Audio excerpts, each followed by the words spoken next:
கோடை காலம் வந்துருச்சு, உடல் உஷ்ணம் அதிகமாக இருக்கு. பொதுவாகவே உடல் உஷ்ணம் தணிப்பதற்கு சித்த மருத்துவத்தில் ஸ்பெஷலாக சொல்லியிருக்கக்கூடிய ஒரு வழி, அளவுக்கு நம்ம உள் மருந்து எந்த அளவுக்கு சாப்பிட்றோமோ அதே மாதிரி பவர்ஃபுல்லாக நமக்கு வந்து அந்த பிரச்சனையை சரி செய்யறதுக்கு வெளிப்பிரயோகமாக பயன்படுத்தக்கூடிய தைல வகைகள் ரொம்ப ரொம்ப இம்பார்ட்டன்ட். பற்று மருந்துகளை பற்றி நம்ம சித்த மருத்துவத்தில் நிறைய இருக்குது.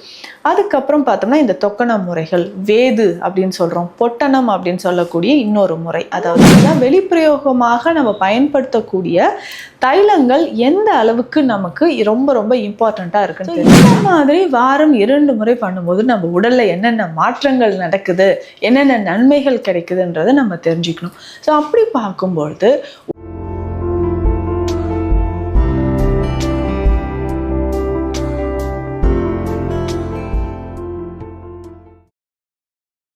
வரம் நேயர்களுக்கு வணக்கம். நான் டாக்டர் நித்யா, சித்தா ஃபிசிஷியன். கோடை காலம் வந்துருச்சு, உடல் உஷ்ணம் அதிகமாக இருக்குது. பொதுவாகவே உடல் உஷ்ணம் தணிப்பதற்கு சித்த மருத்துவத்தில் ஸ்பெஷலாக சொல்லியிருக்கக்கூடிய ஒரு வழிமுறை தான் எண்ணெய் குளியல். சித்தர்கள் வந்து நிறைய மருந்து முறைகளை நமக்கு சொல்லியிருக்காங்க.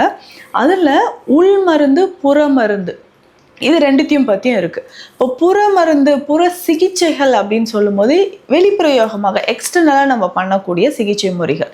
இதில் பார்த்தோம்னா நம்மளுடைய தொக்கணம் அப்படின்னு சொல்லக்கூடிய மசாஜ் தெரப்பி. ஸோ மசாஜ்லாம் நம்ம கரெக்டாக பண்ணும்போது அதுக்கு ஆயில் அப்ளிகேஷன் ரொம்ப ரொம்ப இம்பார்ட்டன்ட். அந்த அளவுக்கு நம்ம உள் மருந்து எந்த அளவுக்கு சாப்பிட்றோமோ அதே மாதிரி பவர்ஃபுல்லாக நமக்கு அந்த பிரச்சனையை சரி செய்யறதுக்கு வெளிப்பிரயோகமாக பயன்படுத்தக்கூடிய தைல வகைகள் ரொம்ப ரொம்ப இம்பார்ட்டன்ட்.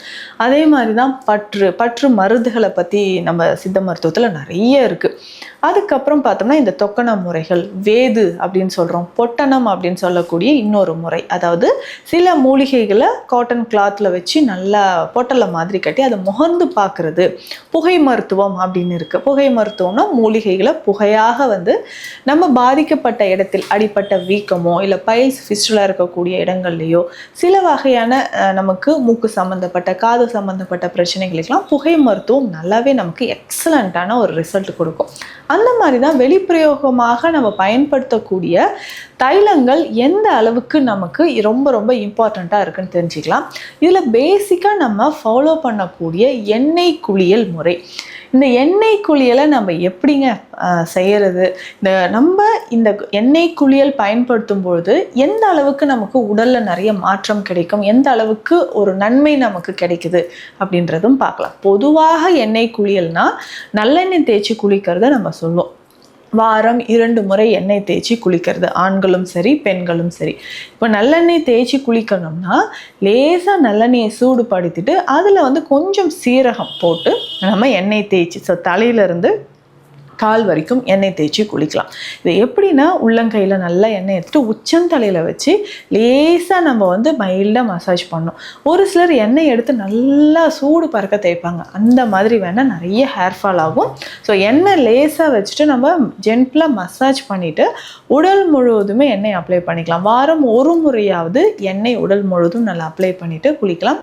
இல்லை உடல் முழுவதும் என்னால் அப்ளை பண்ண முடியலன்னு சொல்கிறவங்க தலையில் அப்ளை பண்ணிவிட்டு உள்ளங்கை, உள்ளங்கால், தொப்புள் பகுதியிலையும் எண்ணெயை வச்சுட்டு அதுக்கப்புறம் குளிக்கலாம்.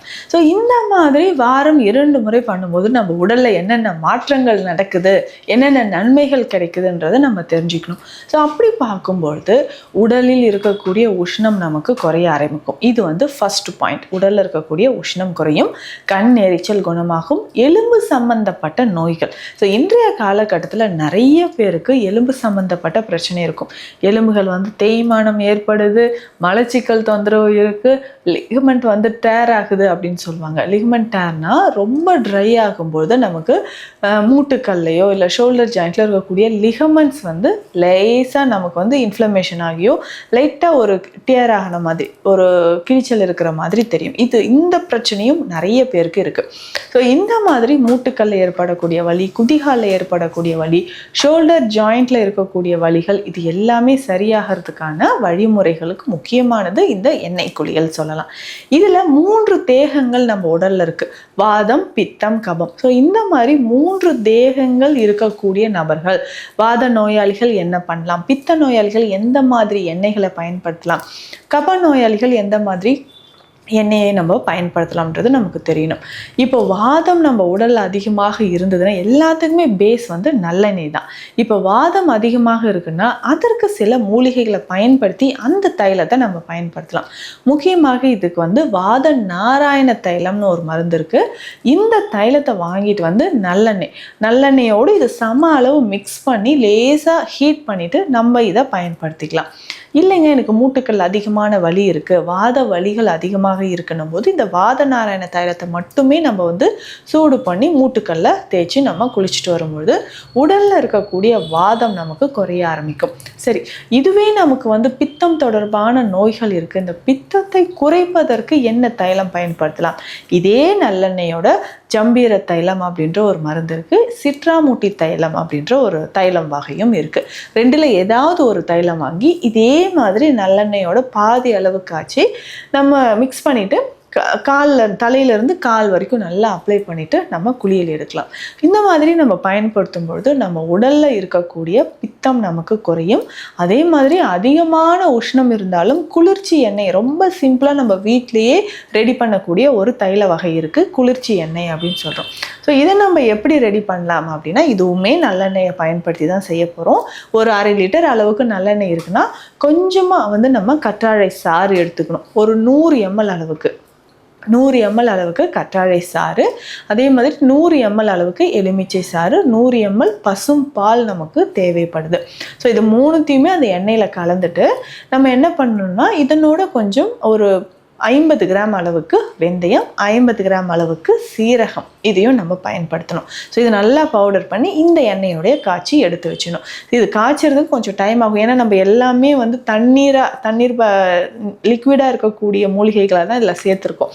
ஸோ அதை நல்லா எவாப்ரேட் ஆகணும், ஆவியாகிற வரைக்கும் இந்த தைலத்தை நல்லா கொதிக்க வச்சு வடிகட்டி எடுத்து வச்சுக்கிட்டு இது வந்து குளிர்ச்சி தைலம் அப்படின்னு சொல்கிறோம். ஸோ பித்தம் அதிகமாக இருக்கிறவங்க, உடல் உஷ்ணம் அதிகமாக இருக்கிறவங்க, இந்த மாதிரி கோடை காலங்களில் எனக்கு வந்து ரொம்ப உஷ்ணம் தெரியுதுங்க, அந்த உஷ்ணத்தை நான் சரி பண்ணுறதுக்கு என்னென்ன பண்ணலாம், ஸோ இதை எல்லாமே நம்ம ரெடி பண்ணுறதுக்கும் உடலில் இருக்கக்கூடிய உஷ்ணம் தணிவதற்கும் நம்ம வந்து இந்த தைலத்தை பயன்படுத்திக்கலாம். ஸோ வாரம் 2 முறை தலையிலேருந்து கால் வரைக்கும் நல்லா அப்ளை பண்ணிவிட்டு கண்களை சுற்றியும் ரொம்ப உடல் உஷ்ணம் இருந்தால் கண்களை சுற்றியும் நம்ம வந்து இந்த தைலத்தை அப்ளை பண்ணிக்கலாம். ஸோ தொடர்ந்து நம்ம வந்து இதை ஃபாலோ பண்ணும்போது உடலில் இருக்கக்கூடிய பித்தம் குறைய ஆரம்பிக்கும். இதுவே கபம் இருக்குங்க, அதிகமான தலைவலி, நெஞ்சு பகுதியில் சளி சேர்ந்துருக்கு, இதை நான் எப்படி சரி செய்யறதுக்கு, கபம் தொடர்பான பிரச்சனைகள் சரி செய்யறதுக்கு கருநொச்சி தைலம் இல்லைன்னா நொச்சி தைலம் நமக்கு பயன்படுது. கற்பூராதி தைலம் இதையும் நம்ம பயன்படுத்தலாம். ஸோ இந்த தைலத்தை பயன்படுத்தி நம்ம தலைக்கு குளிக்கும்பொழுது தலையில் இருக்கக்கூடிய நீரேற்றம், ஒரு சிலருக்கு அடிக்கடி அடுக்கு தும்மல் வரும் இல்லைங்களா, இந்த ப்ராப்ளம் எல்லாமே நமக்கு சரியாக ஆரம்பிக்குது. ஸோ நமக்கு எண்ணெய் குளியல் சொல்கிறது ரொம்ப ரொம்ப முக்கியம். தவறாமல் வாரம் 2 முறை, அதாவது ஒரு முறையாவது நம்ம எண்ணெய் குளியல் எடுக்கும்போது எலும்புகள் தேய்மானம், எலும்பு சம்பந்தப்பட்ட பிரச்சனைகள், கண்களில் இருக்கக்கூடிய எரிச்சல், அதிகமான முடி உதிர்தல், இன்றைக்கு பார்த்தோம்னா உடல் உஷ்ணம் காரணமாக தான் நிறைய பிரச்சனைகள், கல்லீரல் தொடர்பான பிரச்சனைகளும் சரி, சிறுநீரக பிரச்சனைகளும் சரி நமக்கு ஏற்படுது. ஸோ இது எல்லாமே சரியாகிறதுக்கு நமக்கு எண்ணெய் குளியல் ரொம்ப ரொம்ப முக்கியம். ஸோ உடல் உஷ்ணம் தொடர்பாக உங்களுக்கு ஏதாவது மருத்துவ ஆலோசனைகள் தேவைப்பட்டால் ஸ்க்ரீனில் இருக்கிற நம்பருக்கு காண்டாக்ட் பண்ணுங்கள். மீண்டும் அடுத்த பதிவில் சந்திக்கலாம். நன்றி.